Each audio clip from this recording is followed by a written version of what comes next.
Live local now at 6 o'clock. The manager of a Dotsies killed and a suspect on the run. We have the surveillance video. Preventing suicides, a father's advice to parents after losing his son. And part 4 of our Survival in the Desert series, what common item you probably have in your house that can help you in case of an emergency. This year's NFL schedule is being released right now. Chris Matthews with what it is looking like for our Raiders. Warmer today in the 70s, but the real heat comes very soon. We'll show you when. All coming up. Now, this is 8 News Now, live at 6. Live, local, now. Video showing the moments before a woman's murder. The manager of a Dotsies casino run over and killed. The hunt now underway for the driver of this stolen SUV. That's video first shared with our 8 News Now I-team. Good evening. I'm Denise Valdez. And I'm Brian Loftus. That manager now identified as 60-year-old Alicia Gibellini. Now, right now, police are searching for that driver believed to be in a stolen car. The I-team's David Charnes has more from the scene. Video shared with the 8 News Now I-team reveals the moments before the manager at this Dotsies was run over and killed. A nearby business sharing the video in hopes of finding the driver. This witness asking us not to identify them. Not even having no kind of empathy or anything to stop and check on her or anything like that. The video shows a person believed to be the manager following that driver to this stolen Mercedes SUV outside of Dotsies near Flamingo and Jones. Officials identifying that manager Thursday as 60-year-old Alicia Gibellini. Police say she was chasing the man suspected of stealing a customer's purse. She probably didn't think that he was going to run her over, but, you know, some people in the heat of the moment, they want to try and help somebody else out, and bad stuff like this happen. Police say the driver then pulled out a gun, putting the car in reverse and hitting a parked vehicle. The driver then ran over the manager as he drove off. Investigators confirming that Mercedes SUV was reported stolen over the weekend. It could be anyone. We don't even know how he looks like. Paulina Cardenas works nearby. It's never gotten this bad. Like, personally, from what I've been working here, it's never been this bad until yesterday. Other businesses in this plaza putting out flowers marking the spot where this happened. They hope this driver is caught quickly. We did reach out to Dotsies today and they had no comments. We're near Flamingo and Jones. I'm David Charnes, live, local, now. There is a vigil being held right now for Amari Nichols, the 2-year-old's body found 1 year ago today. We're going to take a live look at that vigil. Police say 28-year-old Terrell Rhodes punched the child after the child had urinated on himself. They also say Rhodes hid Nicholson's body near the Emerald Suites on Twain and Paradise. Rhodes' trial is supposed to begin in August. Denise? Well, nearly every day we get a reminder about just how big an issue mental health is all across the world. In fact, today, Ashley Judd revealing to the world that her mother, Naomi Judd, shot and killed herself. Mental health crosses all barriers and affecting people at all levels of our society. In fact, just yesterday, we told you about an apparent murder-suicide near Baker. In this case, a mother killing her baby and then turning the gun on herself. And one local father has made it his life's mission to help cut down on the number of people taking their own lives. Reggie Burton knows the issue all too well. His son Avery died by suicide. Victoria Saha joining us now with more on the story and also advice that Burton has for other parents. Yes, Denise, Burton is a parent who knows too well the heartache. He says this is such a sensitive topic, but an important one that needs to be discussed so families can recognize the silent cries for help. Graduation, a momentous time for students and everyone around them. Sometimes that celebration is just a precursor to a stressful event. Burton's son Avery had the world ahead of him. In May of 2017, he graduated from UNLV with the hopes of becoming a doctor. And then he realized it wasn't what he actually wanted, or at least he didn't think he wanted.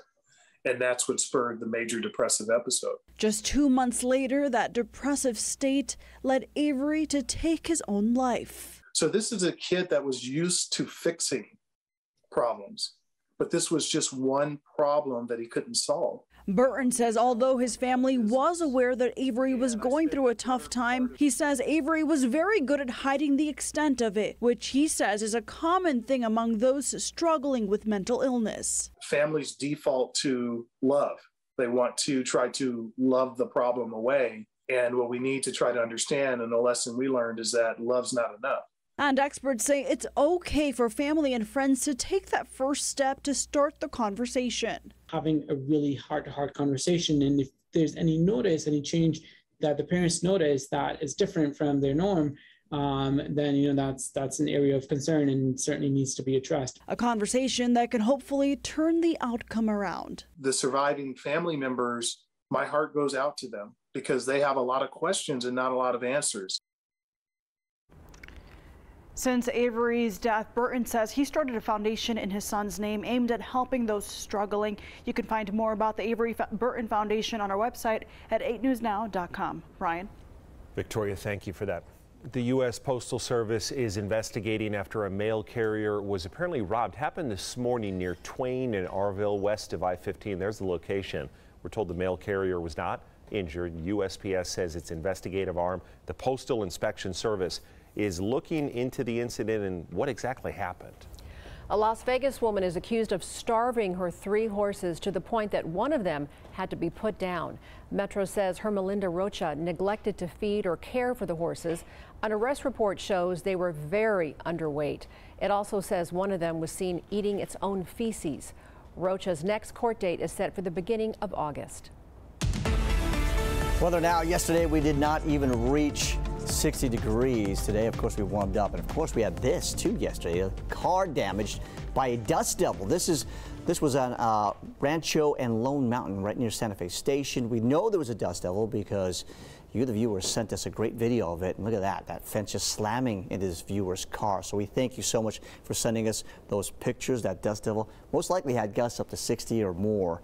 Elsewhere, though, we had gusts mainly around 40 miles per hour. Not the case outside right now, though. Look at your current wind speeds at this hour, less than 10 miles per hour.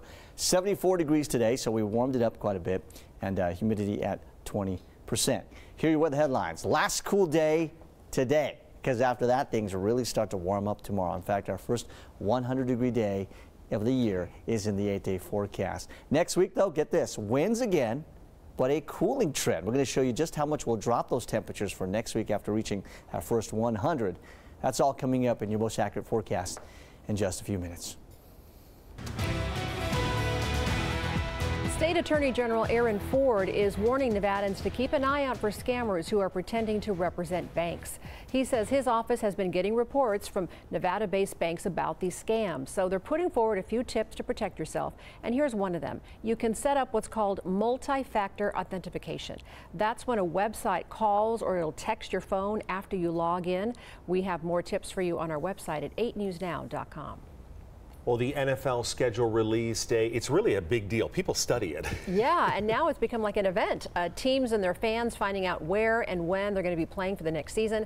Sports director Chris Matthews joining us now in studio with more on the Raiders schedule. Chris? Yeah, you get your plans, your tickets, airfare, all that ready now. It's becoming a big day for the NFL and its fans. They now can start making plans. Where will they go? Will they wear coats or jackets? Maybe not. Where will the Raiders play? Well, the Raiders will open their season on the road September 11th at the Chargers. It'll be a 1:25 kickoff right here on Channel 8.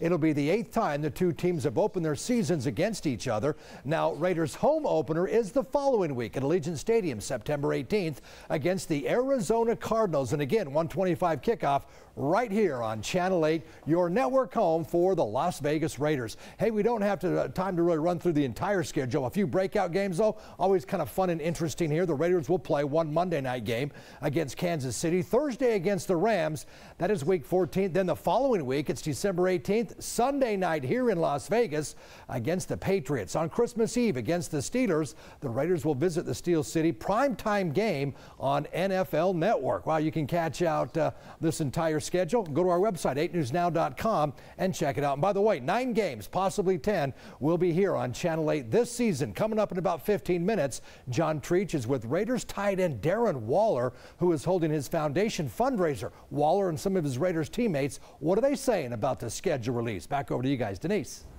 All right, Chris, thanks. Well, ranchers in east central Nevada